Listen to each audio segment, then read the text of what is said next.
What is up? Merry Christmas, you filthy animals. Welcome into episode 11 of the Cover Your Balls podcast. I'm Mitch Balla. I'm Jordan McKelly. He is Jordan. That's my name. I am Mitch. That is the name you were given. That's a fact. Thank you, Patricia. And I was given the name Mitchell. That's also a fact. The Browns are good. That's another fact. And Christmas is tomorrow, Jordan. That's another fact. We're just spitting facts here, and that's all we do on the Cover Your Balls podcast anyways. You know, I'm still waiting, Mitch, for Austin Kutcher to, pop out a trash can in my backyard when I go take the trash out and say, hey, we punked you. The Browns aren't really 10-4. You know, it's a good day to feel good. And I feel good. And you look good. Well, thanks, but you look great, per usual. But, you know, it's not a good day if you're a Pittsburgh Steelers fan, but we'll touch on that later in the show because it hasn't been a good 3 weeks if you're a Pittsburgh Steelers fan. But, Jordan, it's not. It is Christmas Eve. We do have our ugly sweaters on right now. I'd bite you if I could, but I can't because we're through the camera right now. I can't bite you right now, but we'll save that for a later date. But Christmas is tomorrow. This isn't at 4 o'clock, so we don't have a top 4 at 4 today. So we're just going to give our favorite thing about Christmas, Jordan.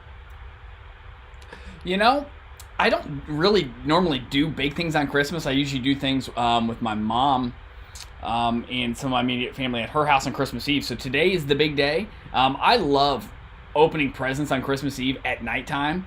It's just a thrill. Love it. That's my tradition. I love opening presents on Christmas Eve, like late at night, like at midnight. Grew up doing it. Still love to do it. See, we did that 1 year, but I was also younger. And I just didn't enjoy Christmas then. It was like, what? Why am I getting up early still? I could play with my gifts and do whatever I wanted to, but it was just like the thrill of waking up on Christmas morning, tired, rolling out of bed, and going upstairs and seeing everyone else roll out of bed and opening Christmas presents. That's what I enjoy, but I also enjoy spending family time. I mean, you've known throughout the years we usually always get together on Christmas. This year, a little different. But COVID. So family time is probably my favorite thing. Fair enough. And one thing we have in common between your family and my family and our aunt and uncle's other 6 families is we like football. You know what? I'm a fan of football. I enjoy football and American football. I mean, I know you like soccer. You're a big soccer guy. But we're talking American football. We're talking about Brownie the Elf right behind you. We're talking about Drew Brees right here.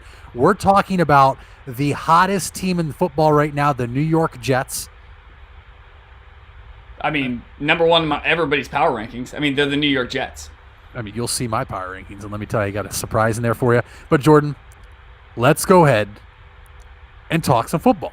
Let's do it. And let's start with the NFL. So for those of you that don't know, we had our previous show on Tuesday where it was all NBA. Usually we recap the NFL, and we're coming off of Week 15, Jordan. So let's go ahead and recap it a little bit. Start with some games that happened last weekend. We'll take a look at the standings, our power rankings, some stories around the NFL. And the question to be asked is the AFC North door cracked open again? Is it cracked open? How about, was it kicked open by King Leonidas? Is that what you mean? Yeah. Yeah. Whew. It's open. The barn doors are open. I'm coming inside. I ain't even asking for your permission. Holy smokes. The Browns have a shot to win the AFC North straight up. And in our lifetime, I've never seen it. You know, I was born in 91. I'm named after a Browns wide receiver. For all those of you who are listening, a Webster Slaughter. We haven't had like a home wide receiver, like to call like a generational wide receiver in 3 decades, and we have Jarvis Landry. Everything's really coming around for us. I'm pumped. I think we have a legit shot. I think we win the AFC North, Mitch. I mean, we did have Greg Little. I forgot about Greg Little. And Muhammad Massaquoi. And Dennis Northcutt and Braylon Edwards and all those, star-studded wide receivers. You know, we are built. The Browns are built for a playoff run in almost every position outside of our defensive back unit and our safeties. And honestly, we're really built, Mitch, to perform in those positions, but we're hurt. We're hurt. Delpit's been out for the whole year with an ACL. I believe Greedy Williams. Who the hell oh, knows what Greedy Williams is doing? We'll stop right there. Greedy Williams is collecting a paycheck. Greedy Williams doesn't even know what football is. He tweeted today about his tummy hurt. I don't give a damn if it hurts. Get on the football field and perform. I mean, what's he done? The only thing he's done was get off a plane in Cleveland. That's the only thing he's done. That's it. And tweet this morning that his stomach hurts. He's a certified bum. He can't get on the field. I don't ever want to see him on the field. Cut him, stop paying him millions of dollars, and go get me someone that'll actually play. I mean, hell, Anderson Dejo may blow a lot of assignments, but guess what, Jordan? What? He's on the field. He is on the field. He's on the field. Yeah. Hey, we don't know if Greedy's good or not. Ability, Mitch, is what? Availability. If you're not available to play, then guess what? I don't give a shit if you're on our roster. I'm tired of getting these, and this is why I have the feelings I have about Joe Hayden. When we've talked about Joe Hayden, is Joe Hayden was never healthy for the Browns. So to see him reinvigorate his career over in Pittsburgh is just so frustrating to watch because he's playing so well. And I remember when they gave him his contract, I think it's like $15 million. I was like, oh my gosh, they're paying Joe Hayden more money than the top running backs because that's what it was at the time 2 years ago. And you know what? He's really lived up to it. It's man, having good defensive backs in the NFL, it's they don't just come around all the time. And so it's outside of that position, we're strong. I think we're ready. I think we're poised. If we're healthy, I agree. So let's talk about the team that Greedy Williams is on because he doesn't play for him. The Cleveland Browns. Mm-hmm. They beat the New York Football Giants in Week 15 on Sunday Night Football, Jordan. A really good game, a fast game, one of the fastest NFL games I've ever seen. What were your thoughts? I mean, the Browns did a lot of good things. The Giants did a lot of bad things. Freddie Kitchens really showed the nation what he's known for, and that's horrendous play calling. So what were your thoughts? Okay, so let's pump the brakes on Freddie Kitchens. Okay, me and you were texting during the game. A lot of those crazy calls were Joe Judge calls. Early on in the game versus the Giants decided to not even kick a field goal when they were in the red zone. They decided to go for it. They made a lot of calls that just didn't make sense if you want to win football games. Completely opposite calls that what Bill Belichick would do. And if you're trying to do the opposite of what Bill Belichick is trying to do, Mitch, you're going to fail. You can't reinvent the wheel. Take the points when you can. Some of their play calling was wacky. The Giants' defense is actually really tough with Dexter Lawrence up front. The Giants actually looked really impressive, which is why I believe 6 or 7 weeks ago, me and you decided that the Giants were the best team in that division. And not just because of our opinion, but because of how they were playing. But with Colt McCoy coming in, Daniel Jones going out, they're not turning the ball over as much, but they're also they have no big play capability because Colt McCoy was a Browns quarterback ever since. Okay, so Colt McCoy got hurt in the bowl game versus the Buckeyes in 2000. I want to say like 2005, and ever since he had surgery on his shoulder, he hasn't been the same. So the Giants are a pretty good football team that just lack a quarterback. And honestly, when you're going 3 and out, you might as well be turning the ball over. So having Daniel Jones in makes him a much better football team. I thought the Browns played a really smart game. I think Baker Mayfield is playing arguably a top 5 quarterback in the NFL right now. I don't think that's crazy to say. I don't think that. Yeah, I don't think I'm being married to the moment. Just looking at his whole body of work for the year, he's done a lot of things that other players haven't done the whole entire year. Even quarterbacks like, Patrick Mahomes, Josh Allen. He's done a lot of great things, and so I thought the Browns played ball control. I thought they played a great game. I love Kevin Stefanski. That's the coach of the year in my opinion. And the Browns are going to keep rolling. And man, Mitch, they look dangerous. But looking at the game, what do you think is one thing that we really need to work on and that the Browns need to fix before their playoff run? Where's one area where you're like, wow, they cannot win a playoff game playing like this? It has to be on the defensive side of the ball. I mean, right now, you're not wrong in saying Baker Mayfield's playing like a top 5 quarterback. Statistically right now, he's a top 3 quarterback in the league. It is Patrick Mahomes, Baker Mayfield, and Josh Allen in that order when you go by statistics. So you're not wrong there. We have the best running back tandem in the NFL. It's not close. No. Think about it this way.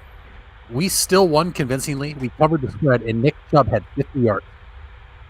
50 yards. 50 yards. That's remarkable. But everything is on the defensive side of the ball right now. Myles Garrett is not 100% recovering from COVID. You could see that in the post game when he was gasped for air and had a coughing attack. Mac Wilson was a healthy scratch. Why? We still don't know. Second-year linebacker out of Alabama. So our linebacking core is young, but every game I think they get a little bit better. But the issues I think are in the secondary, and we got lucky that Colt McCoy was at quarterback and that they don't have any legitimate weapons, because that's my only fear right now is if you put us in the playoffs against Kansas City Chiefs, they're going to expose our secondary beyond belief. Tyreek Hill will burn everybody. I don't know who we're going to match up with Travis Kelce. Sammy Watkins will expose everybody. I mean, if Denzel Ward's healthy, that helps. But right now, the biggest question for me is, can the secondary step up and can they get stops when we need to? Right now, they're a bend, don't break defense. Mm-hmm. But isn't this what you and I talked about this to start the year? I mean, before we even thought about doing what we're doing right now, you and I had this exact conversation that I don't think anybody can really match up with Kansas City. It's unbelievable, and it's not necessarily because of who they have at wide receiver or tight end, because last time I checked, none of these guys who they were. It's like the LeBron James effect. Like, you're around LeBron James, all of a sudden, you're going to get a bigger contract. People think you're better than you actually are.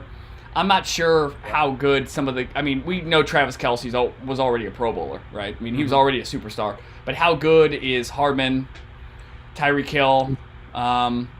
Sammy Watkins couldn't even play football before he got here. He was continually hurt. I mean, Buffalo said, hey, he's our first-round pick, fourth-round pick, I believe, overall. Hey, how about you take him? Because we can't use a roster spot on somebody who can't play football. He's never healthy. Right. I believe he was with another team before the Chiefs, too. It was the Bills and somebody else. He had been moved a couple times. And McCole Hardman's a speed guy. I think Tyreek Hill is, before everything happened, I still think he was a top wide receiver. He wasn't top 5. But I completely agree with what you're saying. And their running game benefits off of the passing game, for sure. Mm-hmm.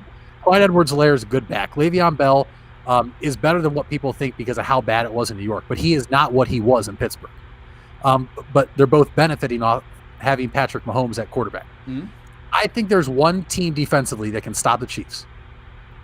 And they just played this last weekend. Buffalo Bills. And the Saints. No, the Saints. Oh, you think the Saints? You think the Saints can stop them? Are the team that matches up best defensively because of their speed and athleticism in the secondary. They have Cameron Jordan, who can rush the quarterback, and some average other defensive linemen. But we saw them give Patrick Mahomes a little bit of fit, and they still came away. But if I'm the Saints, I'm still walking out confident in that game. You had 3 practice squad wide receivers. Let's just transition into that. We'll touch on the Browns later because we have a whole segment that we'll touch on them in the AFC North. But let's talk about, before we get into our power rankings, some other teams in the NFL. And the Saints and Chiefs, that game was amazing. Saints started off poor. Drew Brees looked like he was coming back from injury. He got it going in the second half, but no Michael Thomas, no Traquan Smith, and you had Emmanuel Sanders and 3 practice squad wide receivers. Are you still high on the Saints, or are you off the Saints as being the favorite in the NFC?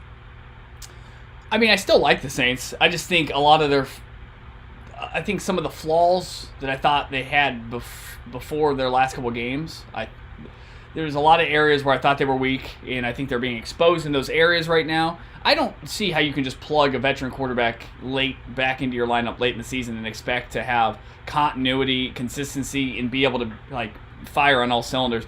I still like the Saints as a top 10 pick, and I know we're going to get into our NFL power rankings soon. And I know a lot of you guys are asking questions on AFC NFC championship game predictions. And we're actually going to go into that at some point, Isaac. But yeah. Let's keep. Do you agree? Do you agree with me that their defense is the best to match up with the Chiefs, or do you think there's another team out there? I love the Bills. I mean, the Bills don't give up big plays. The bend and break. I think Josh Allen is good enough to get behind Kansas City's defense. I think I Stephon agree. Diggs is a matchup nightmare for anybody.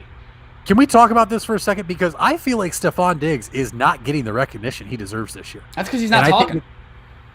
I agree. It's because he's not talking. It's because he's in Buffalo. And the media, you're going to hear a lot about Buffalo now because they have 10 or 11 wins. They won the AFC East.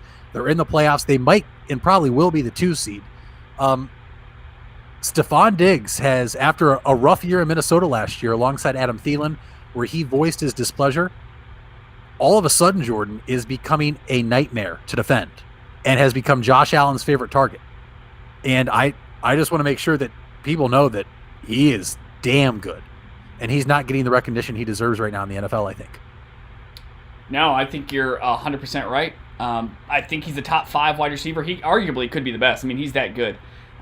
It's really hard to rate players in their positions because, like, your situation matters. In the NFL more than any other sport, like, your situation matters. Like, not all the quarterbacks the Browns have had over the last 20 years, they can't all suck, right? And so, like, Tyreek Hill, like, I don't think you could have paired any, like, if Patrick Mahomes could look at all the wide receivers, and we're doing a wide receiver draft, he would pick Tyreek Hill, right? But I don't think Tyreek Hill, stand alone, is the best wide receiver. I just think he's the best for Patrick Mahomes' skill set. And so Stephon Diggs could be the best wide receiver. I don't know if we'll ever see that, but he's putting up monster numbers. I'm happy for him.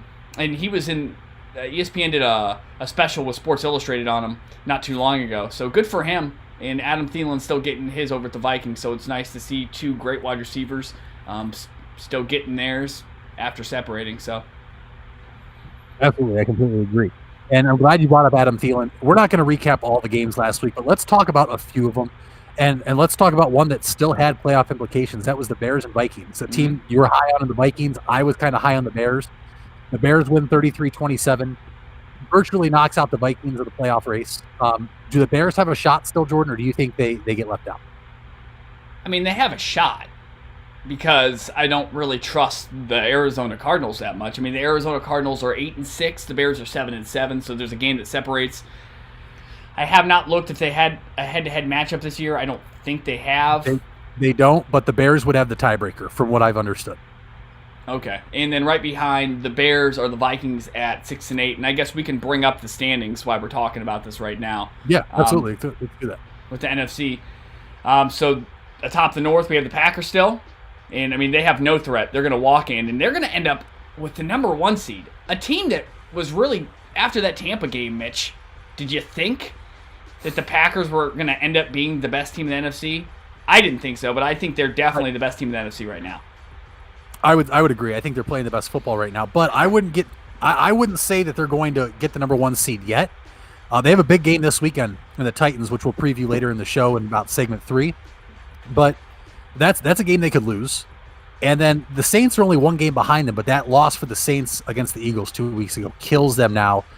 They really wanted that number 1 seed, but right now I think the Packers are playing the best football in the NFC, and there's a reason they're going to be the 1 seed. But another team that was playing phenomenal football, Jordan, was the Los Angeles Rams.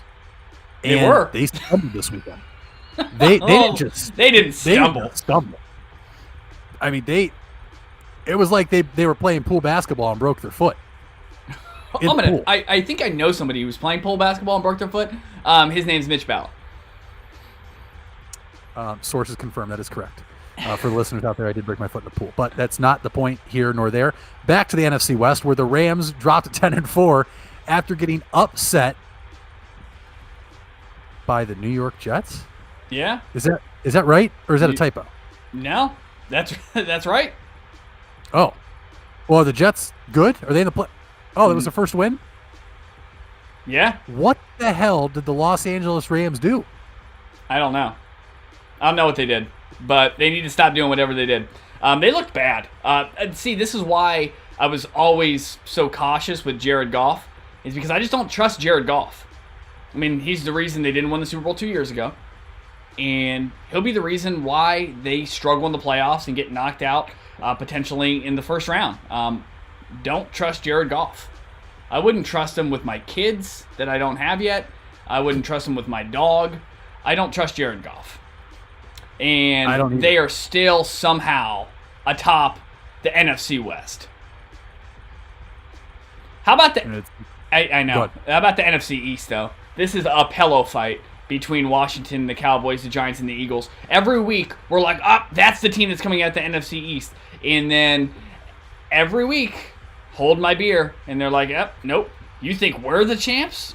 You think we're gonna win the NFC East? No, we're gonna give up 1,000 yards to the opposing team this week. And that's what every single team in this division has done. How in the hell are the Cowboys a game out of the playoffs right now? That is so bewildering to me.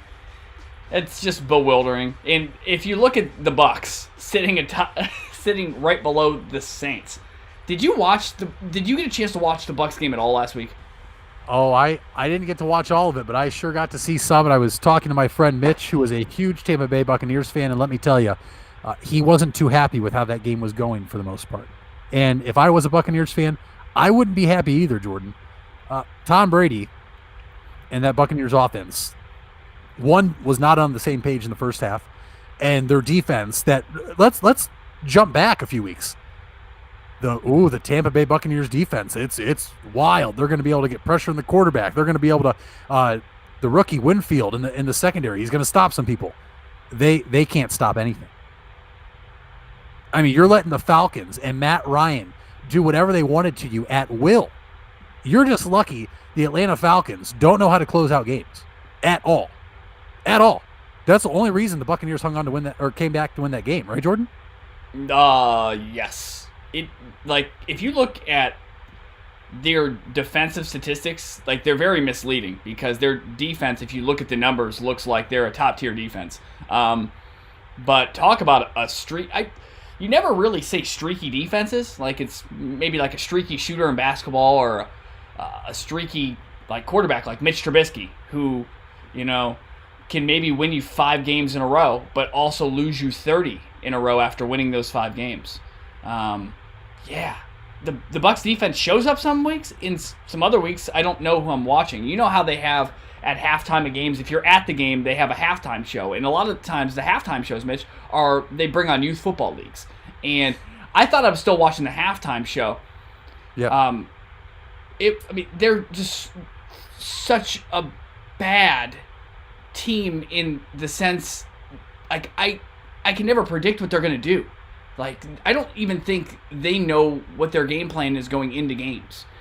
Typically, your first offensive possession are picks that you pick before the game starts, which is why some teams, for instance, when we had Freddie Kitchens in some of our games, we'd come out and score on the first drive, and then the defense would figure out what we did and say, hey, we're not going to allow that to happen again. They'd make adjustments. That's what adjustments are. And Tampa can't even get it right on the first drive. They look like a bad football team. They were also missing Ronald Jones this past week, which is a huge loss because Leonard Fournette is not the Leonard Fournette that he once was, which is probably, we thought the Jags were just shipping all their best players away, and they were. They definitely were. However, maybe, just maybe, he's not the back he used to be. And this is why backs get paid what they get paid in this league. Out of all the positions, that might be the most, you just get your bell rung all the time. Every time. And if you're not running the ball, you're blocking. You're taking shots from linebackers or defensive ends at your offensive linemen. They're either blocking or they're getting body shots on them the entire game. Can I tell you something I love, though? Mm-hmm. I was watching the game, and when Tom Brady, I've always liked Tom Brady. I've always liked Tom Brady. Mostly because everybody hates Tom Brady, and I think it's just hilarious to watch everybody despise a winner so much. A lot of people hate winners. I don't. I'm a big Tom Brady fan. When he threw that touchdown to Antonio Brown grabbed him and was like, man, I love you, bro. I love you, bro. I was like, oh, man, that caught me in the feels. It's good to see Antonio Brown back, not throwing chairs off of 20-story apartment buildings, hitting delivery drivers, doing crazy things. It's nice to see him catching touchdowns again. Yeah, that is a very big sigh of relief. I'm sure Buccaneer fans are happy. I'm sure Roger Goodell's happy. I'm sure law enforcement is happy because they don't have to, worry about him for the moment when he's on a football field. So that's good for Antonio Brown. Now, what he does off the football field, He probably is locked away in Tom Brady's house because let's not forget he lives with them. But a lot of question marks for the Bucs. But sticking on Tom Brady, his former team is now going to miss the playoffs for the first time since 2008, I believe. And Wild. You and I last week both picked them to beat the Dolphins because Bill Belichick never loses to rookie quarterbacks. And lo and behold, not only did he lose to a rookie quarterback, he lost to one of his former assistants in Brian Flores. It's the first time he's lost to a rookie quarterback since they lost to the Seattle Seahawks when Russell Wilson was a rookie. So we're talking a while ago. Jordan, the Dolphins got a much-needed win. They stay in the playoff hunt, if you want to throw the standings back up for the AFC. I haven't put the AFC up yet, so let's look at them. Let's look at it. The Dolphins stay at 7 right there after getting a huge win over the Patriots. And that win actually hurts the Browns. If you're a Browns fan right now, you are rooting for whoever plays the Indianapolis Colts, Miami Dolphins, and the Baltimore Ravens. But we'll touch on the Colts one here later. But Dolphins get a much-needed win to stay alive and stay ahead of the Ravens, Jordan. Do they have a shot, or are they going to falter here down the road? I think they get in. And when I say I think they get in, I think they 100% don't get in because I think the team sitting right behind them and the Ravens are going to most certainly win their next 2 games. I think the Ravens are playing some of the best football right now in the NFL. That Browns win was a really, really, really, really, really good win. That wasn't like the Browns playing bad football. The Ravens went out and took that game. They wanted it. Not that they wanted it more, but they went out and took the game. I actually like the Ravens to get that 8th spot, and I wouldn't be surprised if the 7th spot, and I wouldn't be surprised if they went up to 6. The Dolphins, I just don't think. I think they're going to be 1 game short, Mitch. I think it'll happen. I agree with you. I think the Dolphins will be 1 game short, and they're a good team. I think they're still a little young. And you and I were both scratching our head when they started Tua over Fitzpatrick. And let's not forget now, they lost 1 crucial game because of that, throwing him to the Lions Den and going to Denver, which they dropped that game. And it just makes you wonder if Fitzpatrick, a veteran, would have started that. Would they have 10 wins right now and be the 6th seed in the AFC playoff picture? We'll never know. I do think the Ravens, who just beat up the Jacksonville Jaguars 40-14 this past Sunday, will get in. I think the AFC North will have 3 representatives. I think the Colts get a spot, and we'll see what happens after that. But there's a lot to talk about, a lot to get into, a lot of scenarios, Jordan. Before we move on, let's go ahead and answer Isaac's question. Your AFC Championship game prediction and your NFC Championship game prediction as of Christmas Eve 2020. AFC Championship prediction. So, I believe that the Bills will be the 2 seed. I believe the Kansas City Chiefs will be the 1 seed. And so I say that because I need to paint the picture of who all the division winners are basically who are going to get. Let me just give it to you. It's the Browns and the Kansas City Chiefs. The Browns are going to win the AFC North. The Browns, mark my words, will win the AFC North. They're going to take care of business with the Jets this weekend. And the Steelers are going to have to come to Cleveland next weekend after getting beat by the Colts this weekend. And so I like the Browns as the 3 seed to beat the Kansas City Chiefs in the AFC Championship game. That is my AFC prediction. It's not because I love the Browns. It's because I, honest to God, think that the Browns are that good. And if they get the 3 seed, they're going to have home field, and I think they can go into Buffalo and win a semifinal game to get to the AFC Championship. That's my AFC. NFC, Mitch. Actually, no. Go ahead. Send your AFC my way first. As much as I want to say the Browns because they're playing really good football right now, I ultimately think the Browns lose in the divisional round. I think they get in. They win the wild card game no matter who they play. They won't be playing the Chiefs, and I'll take my odds against anybody else. The second scariest team for the Browns would be the Titans, in my opinion. But I think it's going to be the Chiefs and Bills in the AFC Championship game. I think the Bills are one of the hottest teams in all of football right now with the Browns, and I think they have the offense to compete and keep up with Kansas City. And if you have that kind of offense, that means you can outscore everybody else, in my opinion. So I have the Chiefs and Bills in the AFC. I like it. I mean, if it's not the Browns and the Kansas City Chiefs, I think it's going to be the Bills and the Kansas City Chiefs. Weeks ago, you and I did a video about the Buffalo Bills. So, and no one circles the wagons like the Buffalo Bills. NFC, Mitch. Who you got in the NFC? NFC for me, there's two clear-cut teams that are better than everybody else, but that's why I'm not taking them both. I think it's going to be the Saints and the Rams.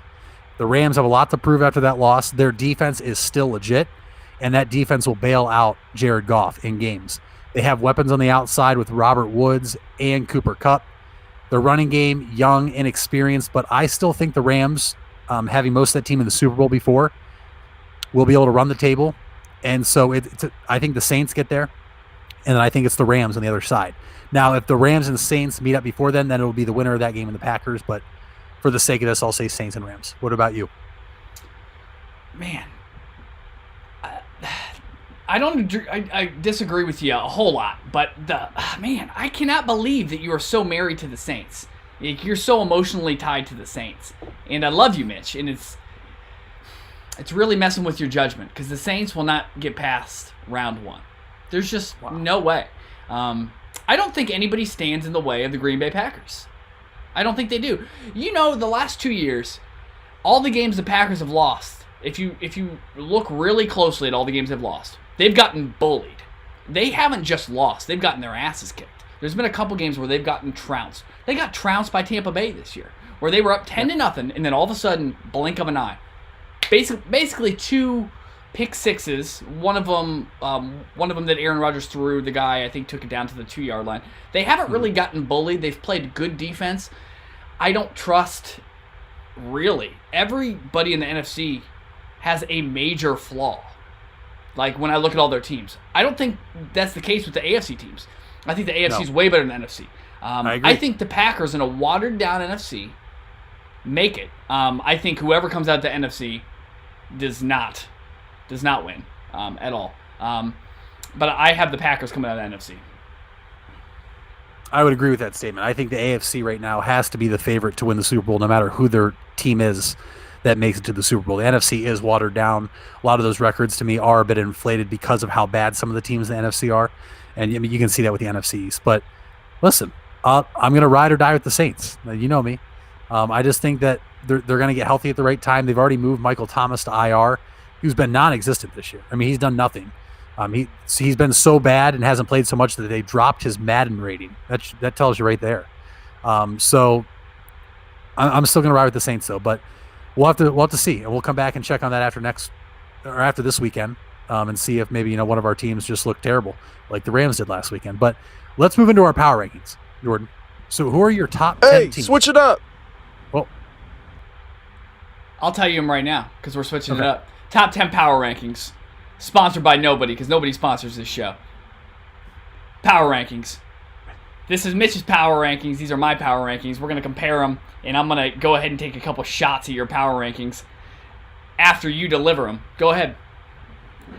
Chiefs at 1. You and I have been saying it all year, so we don't need to comment on that. They're the best team until somebody knocks them off. Saints at 2. I just think the defense they have is great, and once they get healthy, they are still the second best team in the NFL. Bills playing phenomenal football right now, 3. Packers, if they're not the best team, they're the second best team in the NFC. They're at 4. Browns right now still playing amazing football. Ravens are back on track after their COVID issues. They're at 6. I have the Titans at 7, ahead of the Rams, who dropped a spot. Colts at 9, who are still alive for the division, and then the New York Jets. How did they get there? I'm sorry. I'm doing my power rankings like college football does, because if you lose, then that team jumps up into the top 10, right? Is this a typo? The New York Jets are one of the hottest teams. They've scored on their opening drive in 8 straight games. Why is nobody giving the Jets the respect? Gary Vanderchuck's New York Jets? You have them at 10. Let me look at your list before I give you mine. I think the little neighbor boy had my laptop, dude. I'm sorry. I think he got in here. Number 1, I got the Kansas City Chiefs. Number 2, I got the Green Bay Packers. Number 3, and this is where we get interesting, I have the Bills above the Browns. I think the Bills have proved themselves a little more than the Browns have. The Bills are a Hail Mary away from the Cardinals, from having like a 7-game winning streak. The Bills are playing as good a football as anybody else, just like the Cleveland Browns. The Cleveland Browns can not only beat you on the ground, they can beat you in the air. Baker Mayfield has shown us in the last 4 to 5 weeks that he is a force to be reckoned with. I have him at 4. I can't have the Titans over the Browns because the Browns beat the hell out of the Titans with a pillowcase full of bars of soap. They were up 38-7 at halftime.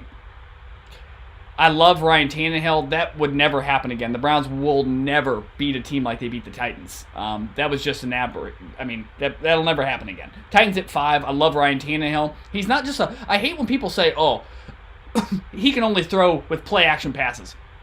It's part of the game, okay? Yep. Yeah. He uses one part of the game better than he does other parts. It's just a part of the game. That doesn't mean that he's not a good quarterback. Baker Mayfield and Ryan Tannehill always get that said about them where, well, they're best in play action. That's all they can do. Well, if you can't stop it, I'm going to continue to do it, you moron. Exactly. At number 6, I have the Saints. Man, Drew Brees, it's not even that Drew Brees is getting older, Mitch. It's not even that. It's that I can't unsee the last 3 playoff runs the Saints have had. And I don't believe in superstitions or luck or anything like that, but I do when it comes to the Saints. So I guess I do. The Saints have maybe the worst luck of all time.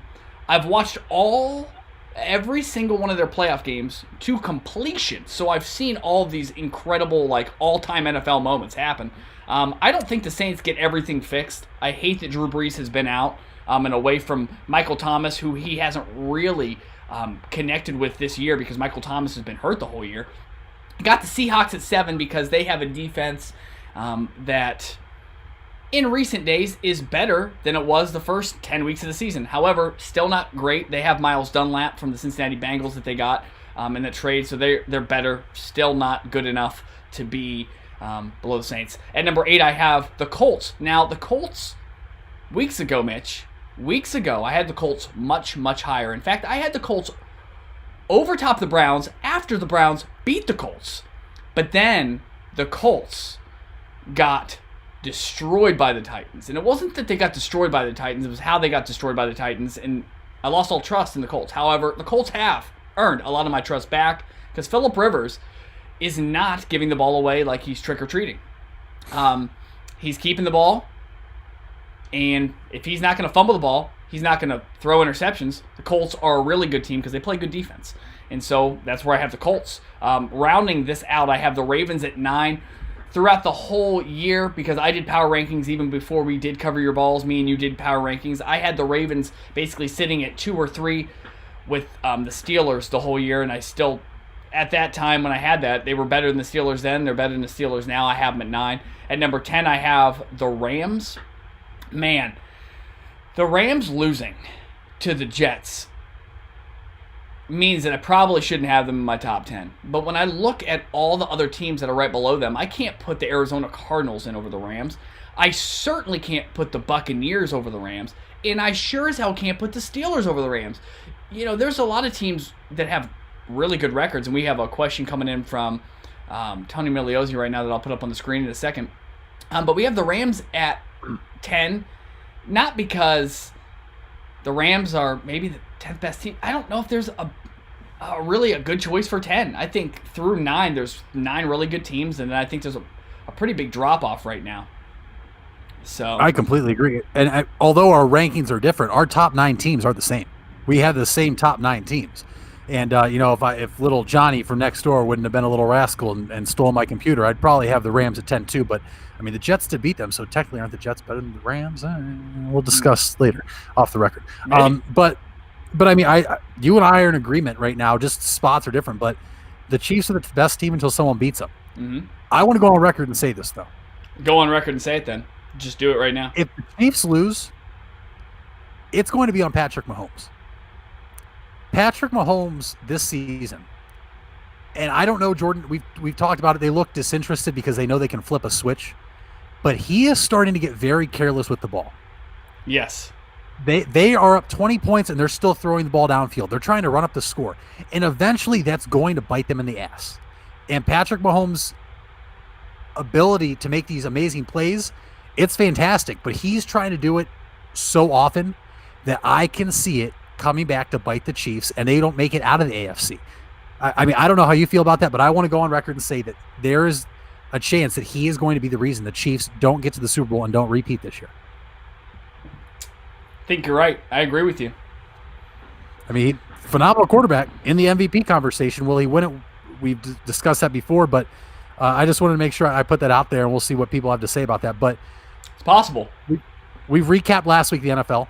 We're going to jump and preview this week in the NFL. But first, let's just go down to college football really quick. Let's do it, but let's read this question. Can we read this question, Mitch? I mean, it is a phenomenal question. I did have this for a half-hour headline, but it's perfect. Let's address this question. Go ahead. From Tony Migliozzi. Did you guys know that Jason Tatum has less career points than Dwayne Wade, Kobe Bryant, and Allen Iverson combined? Tony, thank you for the fact of the day. Jason Tatum is only 22, so he has a couple years left to play. Maybe one day he can outscore 3 Hall of Famers. Total points.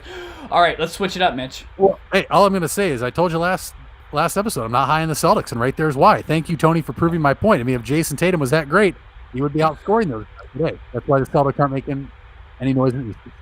Exactly. Let's go to college football, Jordan. Hey, we'll keep switch it up. Short. Yep. Let's keep it short. Last weekend was championship weekend and bowl games, so let's just start with what I thought was the most shocking.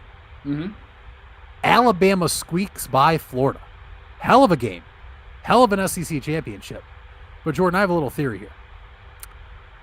Bama took Florida lightly. Bama knew they're better. Everybody knew Bama was better. Florida knew Bama was better. Bama took them lightly to show everybody that the SEC is big, powerful, and tough. The SEC is the best conference in football. Look how well Florida played us. Don't kid yourselves, people. Alabama didn't even stretch before the game because they knew they had better players. They didn't even get dressed completely. Some of the players didn't even put their jock straps on.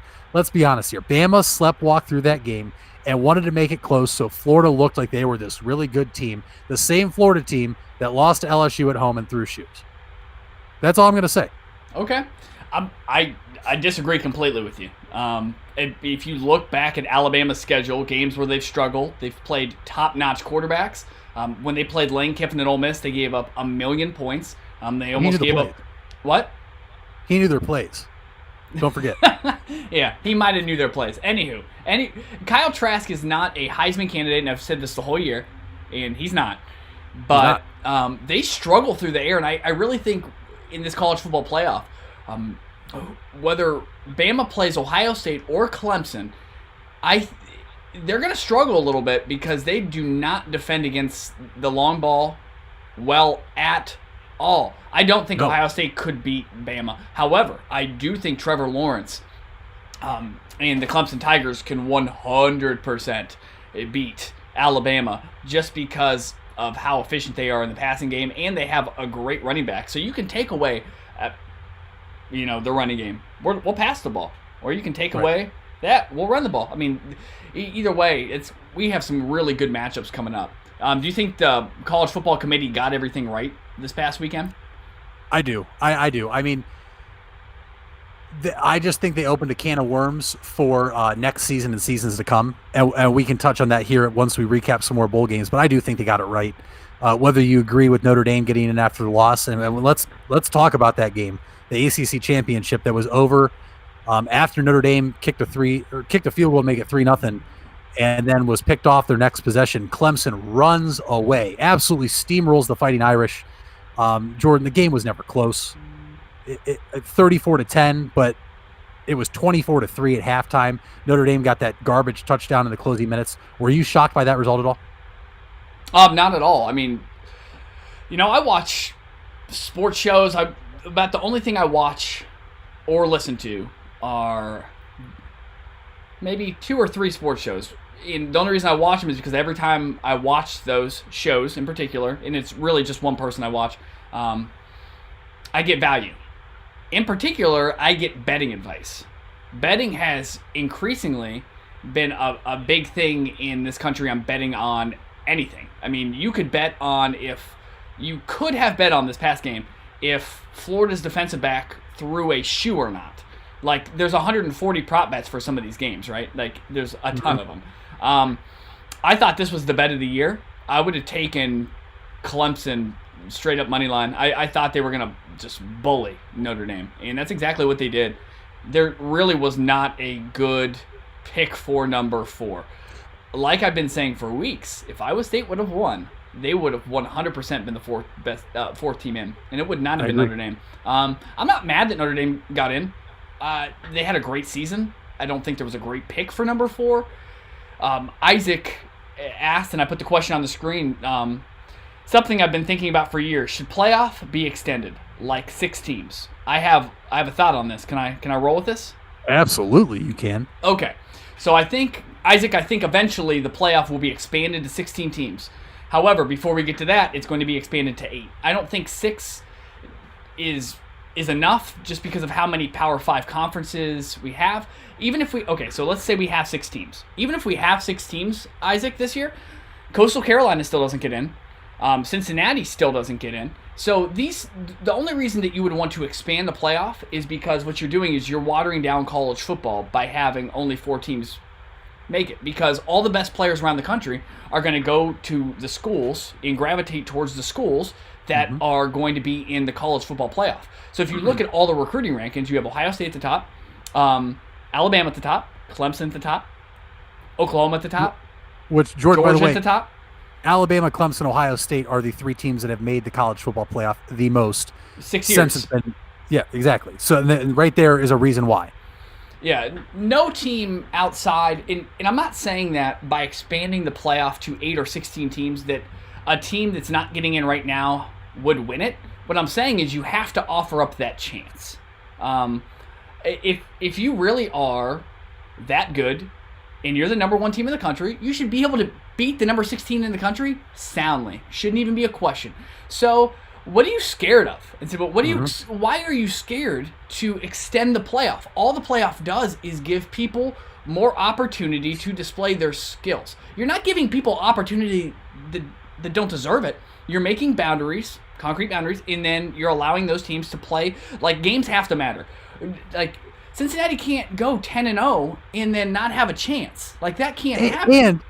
And drop in the final college football rankings, which we can have a whole show about the rankings and the system. But how do you go 10-0?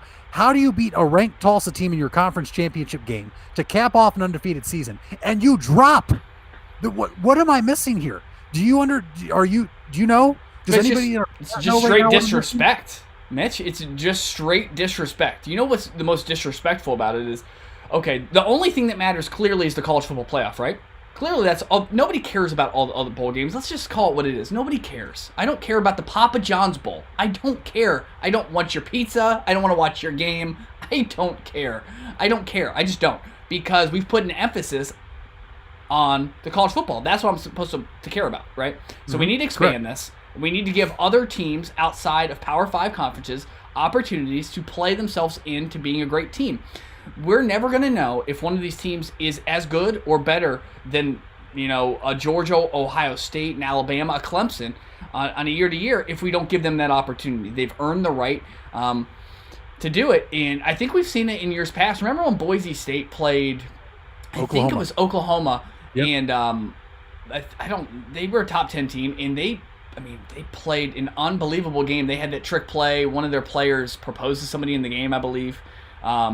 We have to give them an opportunity. It should go to 16. And, even just watching high school football, I'm watching some of these teams that historically are powerhouses getting knocked out in the first round because if we're only going to rank Power 5 schools, and this is a problem with the SEC, is they rank so many schools, and then what happens is if they lose, they just trade pole positions with whoever they lost to. Like, we can't have that anymore. There shouldn't be rankings until week 6 or 8, somewhere in there. You should let people show you who they are instead of tell people who you think they are. I completely agree. And so that's where I'm at. Sense, and I agree completely. The only thing I disagree with you with here is I think it should be 8. I think giving a bye to the first 2 teams it could benefit them, but at the same time, I think giving 8 You take a winner of the Power 5 conference, and then you have 3 at-large bids, which this case, Cincinnati would have got in this year. Coastal probably gets in this year if they play their conference championship. Let's not forget, even if they win their conference championship over a ranked Louisiana school, we're never going to know. And that's, I mean, I think have they played that game, they might. But I think 8 is the way to go. And anyone that disagrees, one, you're either scared of who your team would be matched up with because you've seen the mock brackets already. But 2, it's a no-brainer. You get a home playoff game if you're a top 4 seed. You get money because of TV contracts. The reason this hasn't happened yet, Jordan, is because the college football playoff is completely different than an NCAA championship. The NCAA doesn't sponsor the college football playoff. If this was the NCAA, oh, they'd be all over it. You know why? Because they care about money, and that's all they care about. They don't give a damn about their athletes. They don't give a damn about their coaches, and they don't give a damn about any of the schools. They care about money. That's all they care about. So if this was an NCAA sanctioned thing, it would already be expanded, and they'd be taking all the money they can get. And that's all I'll say about that. Let's run through the other games. Ohio State, you touched on them. You think they can throw the ball? If they played Bama, they'd probably lose still. Ohio State couldn't throw the ball against Northwestern, Jordan, but Trey Sermon, 318 yards on the ground, an all-time Big Ten rushing record, Big Ten championship game rushing record, Ohio State game rushing record. Buckeyes get it done, beat Northwestern 22-10, and they play Clemson now in the Sugar Bowl. Yeah. I was going to say, any thoughts? I don't think there's anything to be said. That's what I want. And trust me, everybody that's listening, we will have an in-depth college football preview show next Thursday. I believe Jake Plata, our college football insider, will be hopping back on, Jordan. But we will break down these matchups, great matchups. But I'll say right now, I am happy we got Clemson. I know I'm not in the majority here. I wanted Clemson, and I'm not scared of Clemson. I'm not. This is exactly what I wanted. But that's enough college football, I think. Well, let's go through Isaac's question real quick. It's on the screen. I have 2 things. Okay. I think before we get there, we need to acknowledge Noah Danke and Jordan. You, Jake, and I went on record and said Iowa State would beat Oklahoma. The Sooners won. Boomer Sooner. They jump up to number 6. Now, I think we disagree with that. But one point is if they expand the playoffs, I do think Oklahoma is a team I wouldn't want to play because they lost both their games early, and they're playing great football right now. They really are. Young quarterback. They're starting to get their team and figure out their identity. That's one team that would benefit if this was an 8-team playoff because I think they could really get in there and throw somebody off with how hot they're playing right now. But go ahead. Let's answer Isaac's question. Isaac Verdal, what's your opinion on Dabo Swinney ranking OSU outside of the top 10? Mitch? He's a dumbass. That adds fuel to the fire. Jordan, I told you this before. A lot of these players at Ohio State came back for one reason. They wanted revenge against Clemson in a game that, in my opinion, was stolen after the catch, fumble, return for a touchdown that was overturned. Absolute bullshit, but whatever. These players came back because they want another shot at you. They're getting their shot, and you rank them outside the top 10. Not only that, you rank yourself 1. You're not the best team in college football. If someone's going to sit here and tell me a team's better than Alabama, you're wrong. And that's all there is to it. Alabama's 1. Ohio State is in the top 5. Look, you don't agree that they played 6 games. That's out of their control. There's a quote from Dabo Swinney before the season saying that it's out of control if teams don't play the same number of games. So what a hypocrite. What a hypocrite he is. And he has just added fuel to the fire for the Buckeyes. Yeah, a lot of things about this. You know, if I played for Clemson, I would think that Dabo Swinney's the Pope. But I don't play for Clemson, and Dabo Swinney's not the Pope. He is one of the most obnoxious and annoying people in sports history for me. I mean, he is just straight obnoxious. Terrible move. Terrible move. This goes against exactly... He is used to playing he always tries to play the underdog role, even though he's not the underdog. But you know what really made me mad about that comment is the fact that we had a way better team than them last year. And we did get cheated in that game. Just such a better team than them last year. Such a better team. And so to go into this game knowing that we don't have that same team and knowing that I think Clemson is better than Ohio State this year. I mean, I think Ohio State last year would have beaten them if they played 10 times, well more than 50%. I think that was an incredible Ohio State team. Dabo Swinney just, I don't know what he's doing here. I don't understand what his motive is. It looks like he misspoke for the first time. Typically, he doesn't misspeak. Typically, he chooses what words he says very wisely, and he says them very confidently. This was really dumb. No reason to say it, and this isn't going to get your troops ready to play behind you. This is just, it's crowd noise. There's no reason to add more fuel to the fire, like you said. Very dumb. Very dumb. And I don't like the move, and I don't like Dabo Swinney. But I respect the hell out of him. And that's why no coach leaves his coaching staff. And it's why all the players stay all 4 years. And he might be the most liked. If you polled every college football team and you asked the players what they feel about their coach, I don't think that he has a team. I think he has he's part of a community. He built a community at Clemson. And he might have the best infrastructure in college football. However, what he said, very dumb. I agree, and whether you love him or hate him, he's a good football coach. Oh. What he's built at Clemson is amazing. But another question from Tony, and let's address it, and then we'll move into the headlines and get into our final segment. Absolutely. Tony Miliozzi, do you guys think Clemson will stay undefeated all time against OSU and move to 5-0 since 1978? Tony, you already know this answer. Tony Miliozzi is a Clemson Tiger fan. I think they will, unfortunately. Yeah, go ahead, Mitch. I think we answered this already. I don't. I think Ohio State beats Clemson. What do you think the score is? I think it's going to be a shootout. I really do. I'm not impressed with either of the defenses at all. I think Trevor Lawrence will pick apart our poor secondary. I think Ohio State will run on Clemson. I also think if Fields is healthy, and let's not forget, Big Ten changed the rule. Chris Olave and the other 21 players that were missing the Big Ten championship game will return if they are symptom-free and clear protocol now. Jordan, I could see this being like a 42-35 type game. So something crazy like that. I think this will be the most entertaining game because Bama steamrolls Notre Dame. But even if Ohio State does lose, if you're asking the question, Clemson never loses to Ohio State ever again, the answer is no, because I don't think Dabo Swinney's there in 5 more years.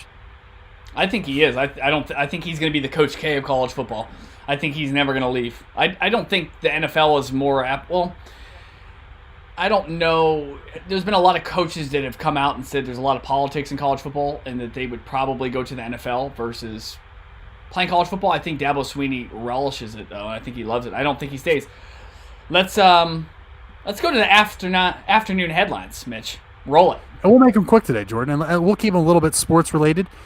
First, Rajon Rondo's girlfriend is punched in the face, or punched another girl in the face.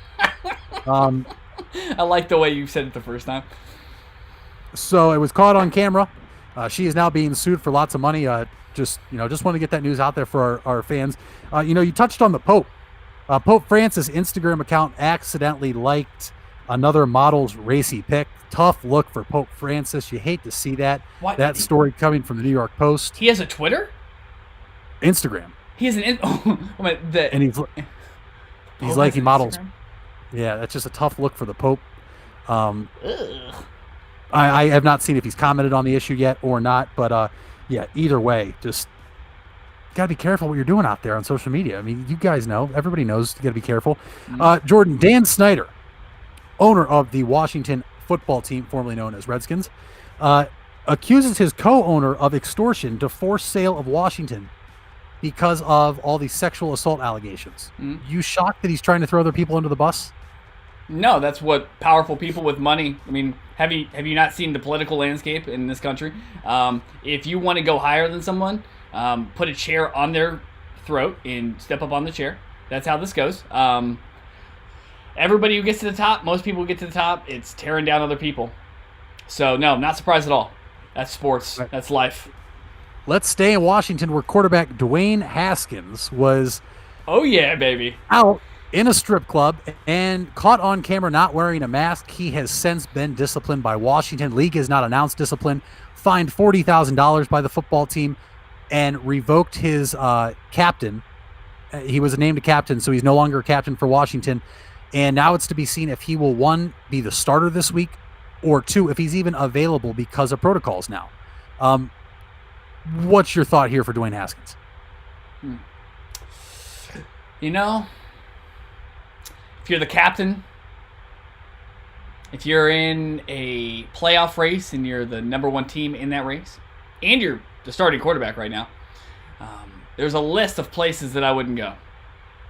And the only place I have on my list is a strip club. Hey, how about that? What are you doing, dude? Go home. Eat some oatmeal. Watch some Queen's Gambit on Netflix. Do any of the above. But go to a strip club, wear no mask. And, you know, I was playing Fortnite pretty late last night. And I'm not going to lie to you, Mitch. I think that the reason Dwayne Haskins got caught is I think he was at the same strip club James Harden was. And I think James Harden's, all the people that are, you know, going from strip club to strip club looking for James Harden, you know, from like TMZ and stuff, I think they accidentally saw Dwayne Haskins. I think that's how that played out. And so, you know, sucks to sucks, Dwayne. Sucks to suck. Sucks to suck is right. You know who doesn't suck right now? The Cleveland Cavaliers, who won their home opener last night over the Charlotte Hornets, moving to 1-0. Jordan, this is the first time the Cavaliers are above 500 since LeBron James has departed for LA. The Lakers are 0-1. Are the Cavs a title contender? They might be, Mitch. We'll just have to wait and see. We will have to wait and see. And finally, we're just going to bring up a point as we transition into segment 3 where we preview this NFL weekend. The Browns, who remain in the AFC North race, are alive still since the first time since 2007 when they were eliminated in Week 16, Jordan. So that's great news for Browns fans. Gives us a slimmer of hope to win the division, host a playoff game. And so with that, let's transition on to segment 3 and get people ready for the NFL this weekend. Yes, sir. We have a lot of matchups this weekend, guys. A lot of matchups. A lot of days, too. Christmas Day matchup. I love the Vikings. I've been high on the Vikings the whole year, Mitch, and they play at the Saints at 4:30. Is this a trap game for the Saints where they could possibly overlook the Vikings? I think it could be. It won't be, though. The Saints roll. The Saints beat the Vikings. They know they have to win this game, strictly because if they lose and the Buccaneers win, and they go to Week 17, the Bucs win again, and the Saints lose out. The Bucs could win the NFC South still, so I think the Saints take care of business and wrap everything up. Yeah, I agree with you. I think the Saints get back on track. They win. They play at home. That's huge. However, this is a short week for them, so we'll see how this plays out tomorrow. I am glad that we have a good game on for the holidays instead of some of those matchups that we had for Thanksgiving, especially with the Steelers and the Ravens getting canceled. Saturday games. Mitch, we have Tampa Bay Buccaneers at Detroit 1 p.m. Who gets the win? If this game is played, it will be Tampa. There's a lot of question right now because of COVID concerns for the Lions, but if Tampa and Detroit plays, the Buccaneers win this. Yeah, I have Tampa, but I think they struggle at Detroit. Detroit's not a terrible football team. I think they're 5-9, but they're not a bad football team. I'm gonna take. I say Tampa wins by 4, but I think it's close. I think it's closer than it should be, like most of their games. 49ers at the Cardinals. 49ers are eliminated from playoff contention. However, Mitch, they are playing a Cardinals team that is 8-6, poised to make a playoff run. They are in the 7th seed in the 4:30 slot on Saturday. Who gets the win? I think the Niners are going to try to ruin the Cardinals' season. Either that or they're going to roll over and be nice because the Cardinals have been gracious hosts since the Niners have played their last home games there in Arizona. I'm going to take the Niners here. I like it. I'm going to take the Cardinals just because I don't trust who's playing quarterback for the San Francisco 49ers. Fair enough. Yeah, I'm going to take the Cardinals. Dolphins at the Raiders in a very weird matchup because the Raiders are basically not going to make the playoffs, but I'm pretty sure they're not statistically eliminated. So for 5% chance. Yeah, so for the Raiders, they're still in a playoff race. The Dolphins are still right there. They need this win to make it. Mitch, I'm going to go with the Raiders at home versus the Dolphins. Who you got in this matchup? Jordan, if you could put the camera on me right now. As people know, I hate the Raiders. I think the Raiders are a terribly overrated team. I think they suck at football. They suck at their job. And it's as simple as that. And I've been hard on them all year. Raiders fans, I'd like to offer you a hand and say I will apologize if you can beat the Miami Dolphins this weekend and help the Browns clinch a playoff spot. I will take back all the nasty things I've said about your organization, your new organization in Vegas. I will visit Vegas just if you beat the Dolphins. And I will make sure to never talk down on Derek Carr's name again, on John Gruden's name again, if you beat the Dolphins. But, so help me God, if you lose the Dolphins, I will be the most irritable. You'll never be able to handle me again, Raiders fans. You'll have to block me on everything because I will make your life a living hell with your football team. That's all I'll say. Beat the Dolphins, and we have no issues. Lose the Dolphins, you're in for a treat. In for a treat. Hey, guys who have been or girls. Wow, that was sexist. Guys or girls who have been watching or listening so far, if we don't suck, go ahead and like and subscribe to this show and to this podcast if you're on Spotify or iTunes right now. Let's go ahead and get back to the matchups. But if we do suck, like and subscribe, and then let us know we suck, because I'd like to know too. Okay. But just make sure you like and subscribe that too if we do suck. But yeah, Jordan, let's get back to the matchups. Hold on here. I thought there was something on my neck earlier, guys. There was something on my neck, and this is disgusting. There's a stink bug right on this energy drink that's been chilling on my neck for most of this show. That sucks. Yeah, thank God you didn't go in the drink. Let's run it. Sunday games, 1 o'clock. Falcons at the Chiefs. Matty Ice back under center versus Patrick Mahomes and the Kansas City Chiefs. Do the 13-1 Chiefs continue to roll versus the Falcons at home? Yes, and that's all I have to say.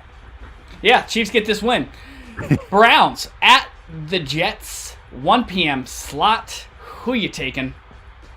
I have to take the Cleveland Browns. Kevin Stefanski's going to have this team ready. I think the Jets winning last week helps the Browns focus on this team, as well as the Steelers losing and opening up the AFC North door. So I'll take the Browns, Jordan. Yep, I have the Browns by 13 versus the Jets on Sunday. Colts at the Steelers, 1 p.m. is most certainly the game of the week in my eyes, and may have some of the biggest playoff implications this week. Who you have? Colts at the Steelers, 1 p.m. I have to go with the Colts, strictly because that's who I want to win. But no matter what, this game helps the Browns in one way or another. If the Steelers win, Colts lose, Browns clinch a playoff spot. If the Colts win and the Browns win, AFC North is up for grabs week 17. But I do think the Colts beat the reeling Steelers, Jordan. Yeah, I like the Colts versus the Steelers for many reasons. The Steelers, they have, Bud Dupree out for the year and Devin Bush. It's not just that they're not executing. It's that they've have some players that would be starters on every football team in the entire National League. So they have players that are going to be out for the year. They have no running game. Their best running attack is passing out of the backfield. I like the Colts in a close one at the Steelers, and the Steelers are going to really start to feel the heat here coming up soon. Also at 1 p.m., we have the Bears at the Jags. Jags now have the first pick in the NFL draft, so they will be officially, if they weren't tanking before, they're tanking now. Bears at the Jags. Who you got?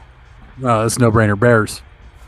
Yep, I have the Bears too. Bears are 7-7. Only a game off the Arizona Cardinals, so we'll have to keep a close eye on that. We have the Giants at the Ravens, 1 p.m. That'd be a very interesting matchup. Who do you have, Mitch?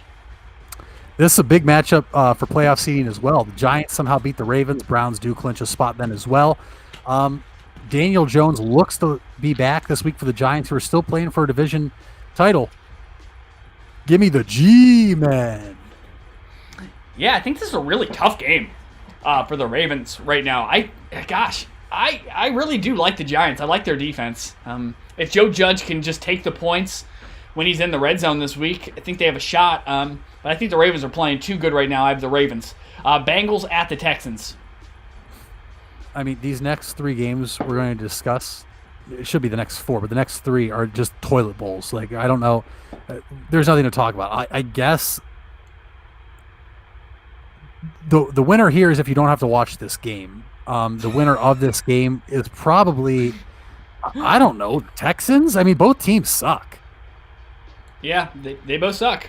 You are not wrong about that at all. Who are you taking? Yeah, I have the Texans. Definitely. I mean, I definitely have to take Deshaun Watson over Finley from the Bengals.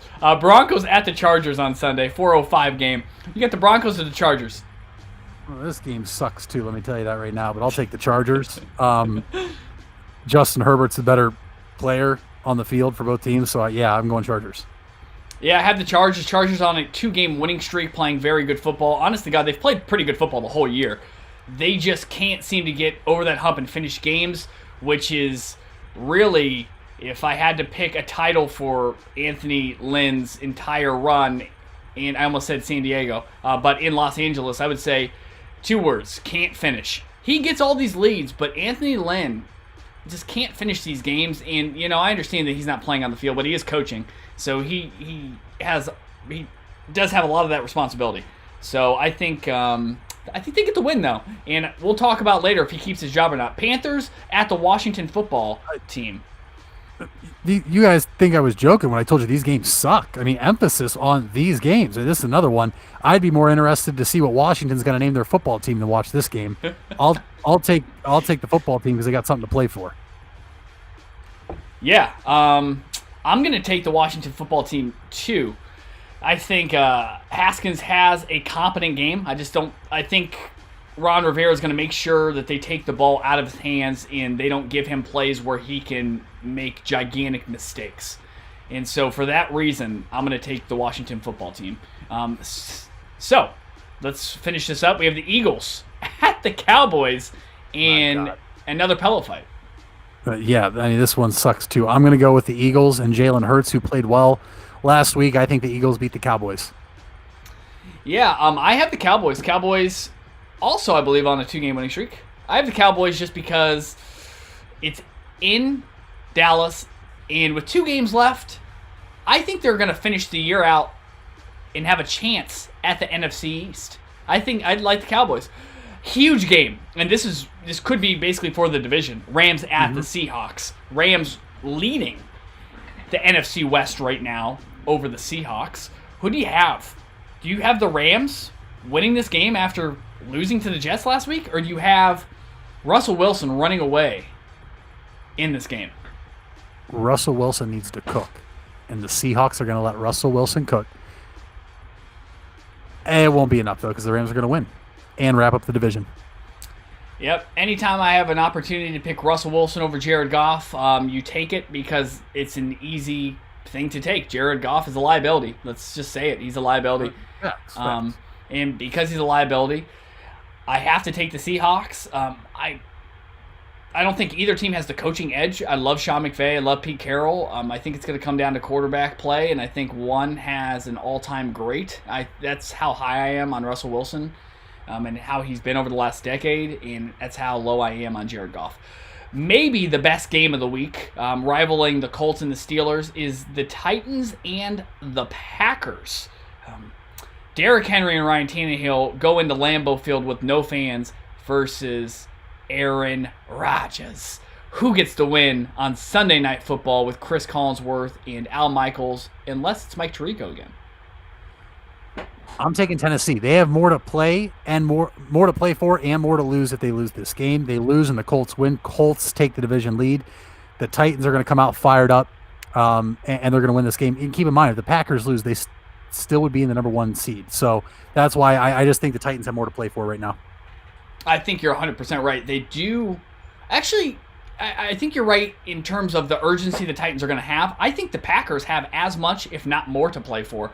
That number 1 seed is right there still. They win this game. That number 1 seed is basically locked up for them. That means they get a bye week. And remember, guys, there's 7 teams that make the playoffs this year, which means only 1 team gets the bye. So you have to be the number 1 seed, obviously, to get the bye. I think the Packers have a lot to play for. I think we're going to see this week, how good are the Packers good defensively. How good are they? Well, we're going to find out shortly on Sunday. I will say this. If the Packers get bullied by the Titans, The Packers could be as low as 10 on my power rankings next week. The only reason I have them as high as I have them is because they have not gotten bullied, and because I think the NFC is a little weaker than the AFC. But if they struggle versus the Titans, there's going to be a lot of mix-up, and I'm going to have to talk to the committee about where I'm ranking my teams.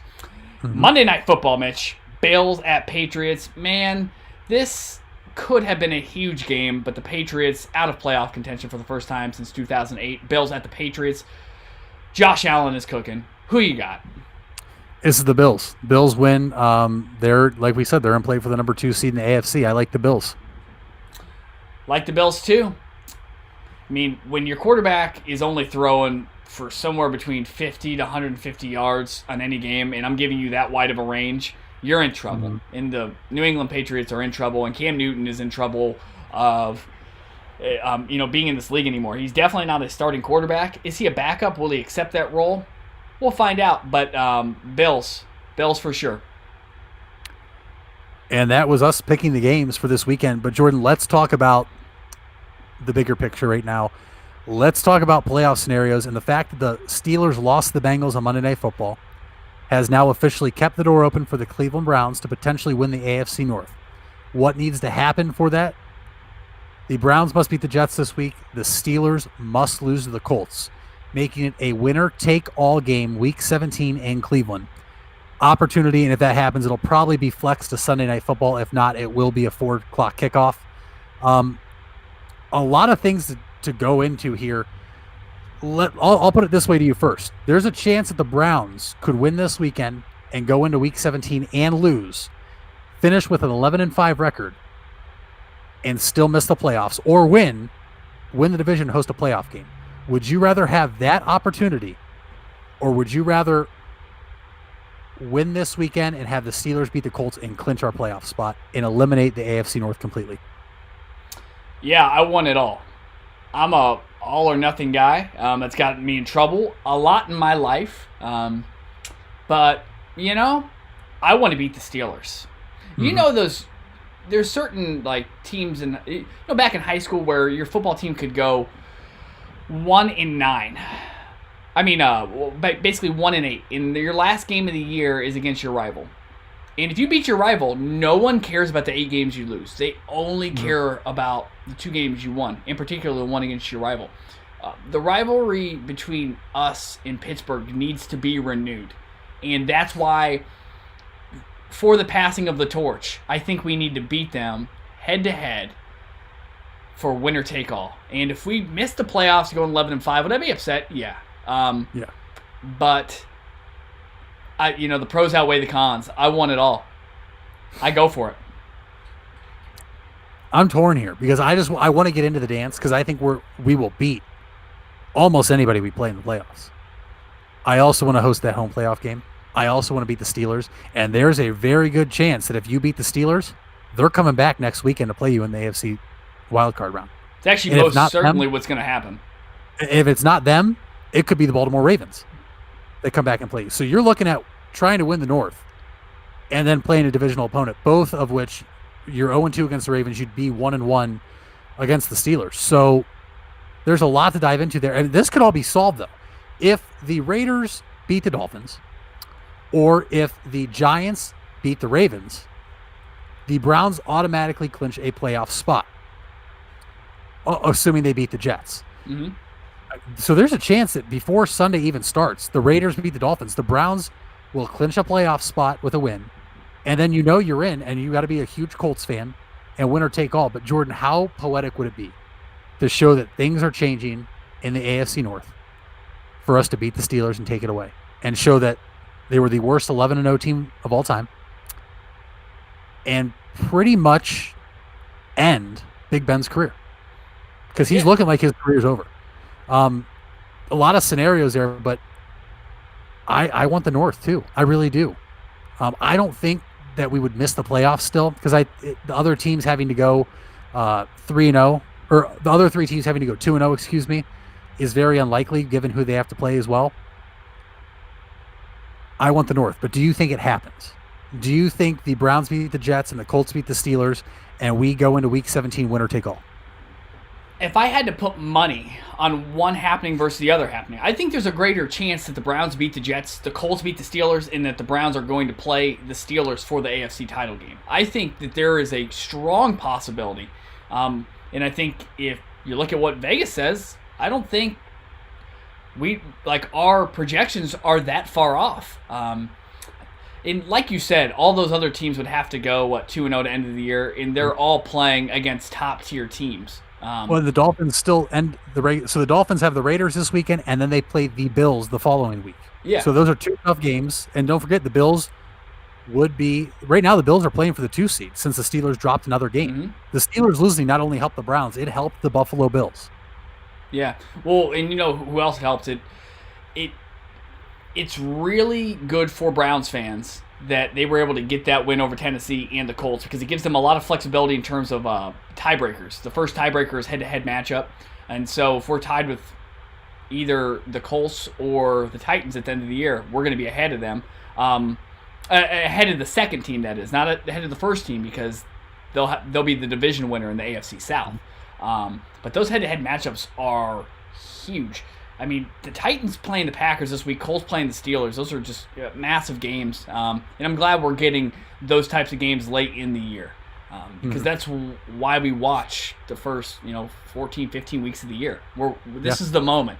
Like this, it's time. And so it's just wild right now. It's just wild. I agree. And there's a lot that can happen. And there's still very unlikely, but still a chance that the Browns could get as high as the 2 seed, assuming Buffalo is to lose and the Browns win out and win the AFC North if the Steelers lose to the Colts. So the Browns could still get as high as the 2 seed. The Browns could still go 11-5 and miss the playoffs. That's how wild this is going into Week 16 of the NFL playoffs. And Jordan, earlier in the show, Noah Danke said he was watching with his dad, Jim Danke, the GOAT, what it would mean for the Browns to be in the playoffs.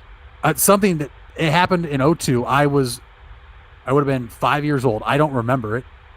You obviously would remember it because you're older. But what would it mean? I mean, this is something that I've never even got to experience before since 2007, which I was still in 4th grade. I don't think I ever understood the importance of it. Mitch, I'm going to need you to do me a favor, and I'm going to need you to stand up for a second so people can see that banner behind you. Can you do that for us? And for those listening on Spotify, iTunes, Stitcher Radio, or any other platform, Mitch has a banner hanging on his wall in his basement, and it's a 2016 NBA Championship Cleveland Cavaliers. The Browns making the playoffs, to me, is as good as that championship banner that's hanging on your wall right now. Cleveland is a football town. I mean, football started just 53 miles south of Cleveland. Football is Cleveland. Cleveland is football. And so the Browns making the playoffs is, it has the same effect as the sun does. Like, you feel better about yourself. You don't feel like a loser. You feel like you have reason to, hey, you know what? I want to wake up tomorrow. That's how Cleveland Browns fans feel today. That's how I feel. That's how everyone feels. It would be enormous for the city of Cleveland because we just have so many die-hard fans who have been there through it all. I mean, I remember going to the game when we beat the Chargers to ruin our 0-16 season. Like, I was still going to games, Mitch, after we had lost 15 games. And I was going, off a couple Muni Light beers, just yelling my face off, ready for it. And that's what it would mean. And it means so much more, and I can't really put it into words. And even if I wasn't a Cleveland Browns fan, I would want this moment for Cleveland, just because you have to love die-hard sports fans who want to get down and dirty with their teams. I'm sorry, much longer answer than you probably expected, but man. No. Every Browns question deserves, Mitch, it deserves a long answer. That's the type of answer I wanted from you. That's the type of honesty I need from my co-host. And I'll be honest with you right here. I don't know what it would mean because Jordan, this is the most successful team we've had in my 23 years of life. Right? Yeah. Now Bob Dylan disagrees with you over that the Browns making the playoffs would be bigger than the Cavs winning a championship. If you polled Cleveland, it's not even a question. It's not even a close question. If it's not close. Have you? I don't know who Bob Dylan is. Pretty sure that's a famous artist who this account's named after. For those listening, it says Bob Dylan says, "Get the fuck out of here, dude. That 16 ship is the greatest thing to happen in Cleveland." I'm gonna say Bob Dylan is probably around 23 years old, and he hasn't seen the fumble by he hasn't seen what the Browns have gone through. Have you not watched highlights, Bob Dylan? Because let me tell you what, this would be the greatest thing to happen in the last 20 years in Cleveland. And I was on a fire truck right outside the stadium, and I have the video for that championship, and it still doesn't compare. I don't think so. We were both downtown when that happened. I mean, that was one of the greatest nights of our lives, by far. But absolutely. Knowing that this is a football town, I can get behind what you're saying. The only thing that sucks is I think people in Cleveland would say, screw the virus, screw the stay-at-home order, let's go party downtown. Yeah. I mean, I think that's what will happen. I hope that's the case, and for our viewers' sake, they should hope the Colts lose this weekend and the Browns win, because we will have so many different scenarios to talk about on our episode next week when we preview, the college football semifinal games and Week 17 in the NFL, because there's going to be a lot at stake for a lot of different teams. The shot over. He's saying that Michael Jordan's shot over Craig Elo was harder on the city than the drive. Yep, you have your comments on the live chat revoked for 2 minutes. Yeah, I can't even agree with that one, just because of listening to my dad and listening to everybody else that I've grown up with that is older, and knowing how heartbreaking the drive was, how heartbreaking the fumble was. Not even close. I'm just happy. I'm just happy that we're in this position. I'm just happy that we're able to have an open, honest conversation about, do we want the Browns to go for the division right now? Do we want them? Would we rather the Steelers be the Colts so we're just in the playoffs? Like, we have a legitimate football team. And I know we've said it in other episodes, Jordan. We have a legitimate football team. We have one of the hottest football teams in all the NFL. And a lot of people that listen to this that aren't Browns fans can't say that. Now, I know Jake Fearley can, because he's a Buffalo Bills fan. And I know we are both excited, because what if the Bills and Browns meet for the AFC Championship? How crazy would that be? But we'll get into all the scenarios and other things NFL next week. First, we need to see what happens this weekend. So go Raiders, go Giants, go Colts, go Browns. Let's wrap this thing up, go into Week 17. For it all, Jordan. And if you have nothing else. I do have something else. Guys, My favorite segment of the show is a segment that a few of you know. Who has bigger balls? It is time to find out who has bigger balls. Mitch, let them know the two candidates, and I'll explain the competition we're having between these two individuals. Okay, so candidate number one would be Dwayne Haskins for going to a strip club, getting caught on camera, and not wearing a mask while you are the starting quarterback of your football team and also in the thick of a playoff race. So that is candidate one, Jordan. Candidate two would be the mayor of Jacksonville, Mayor Lenny Curry, for his tweet last week after the Jets beat the Rams. Folks, let's keep in mind the Jets were winless. Jacksonville only has one win. The mayor of Jacksonville tweeted this out. The New York freaking Jets delivered an early Christmas present to Jacksonville today. Seriously, this Jets win could be a defining moment for our ball club. See you next week, then see you at the draft. This is the win of the day. No one saw this coming. 'Tis the season, and Santa smiled on Jax today.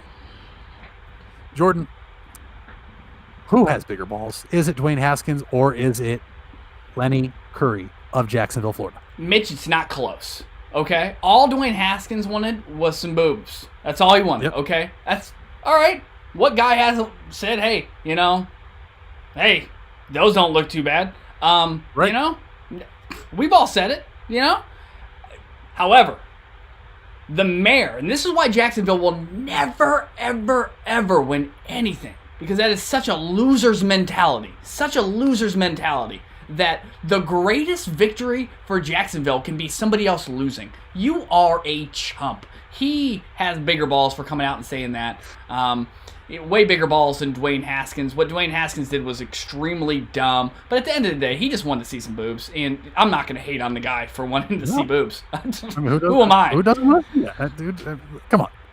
If you don't want to see that, you either don't like seeing boobs, and that's okay if you don't. But, I mean, let's just be honest here. Perfectly fine. Perfectly fine. Yeah. I'm not anti-boob. I'm not pro-boob. I'm just kind of, well, I am kind of pro-boob. But I'm not, you know, we get it. But the audacity for a mayor who has zero. That's what I'm doing with my hands right now on camera. Zero affiliation with the football team. Zero. Like, you're guaranteeing they're going to lose the next 2 games. How big of a slap in the face would it be if the Jags beat the Bears this weekend? I hope they do so much. I hope Mitch Trubisky just runs the opposite direction. And just runs the opposite direction with the ball. Just says, not today. Mayor Lenny Curry has bigger balls. And guys, we're at the end of the show. We are. After that segment, it means we're done. And that means you need to do a couple things. You need to like this video, share this video, subscribe to our YouTube channel, and then if you're not watching live right now and you're listening to us on Spotify, subscribe to us. If you're listening to us on Apple Podcast, subscribe to us. Leave us a review. Rate us what you think we're worth. Just do it. And let us know what you think. Follow us on Twitter at CYB Live Show. And this has been episode 11. Merry Christmas to everybody out there. Happy Hanukkah. Happy holidays. Thank you for covering Hanukkah. That was important. Thank you. Yes. I got to make sure we get everything in there. If I forgot, I'm sorry. Let me know what I did wrong. And we will be back with you guys on Tuesday. Tuesday it is. And until then, you're going to have to cover your own balls. And we will see you when we see you. Merry Christmas.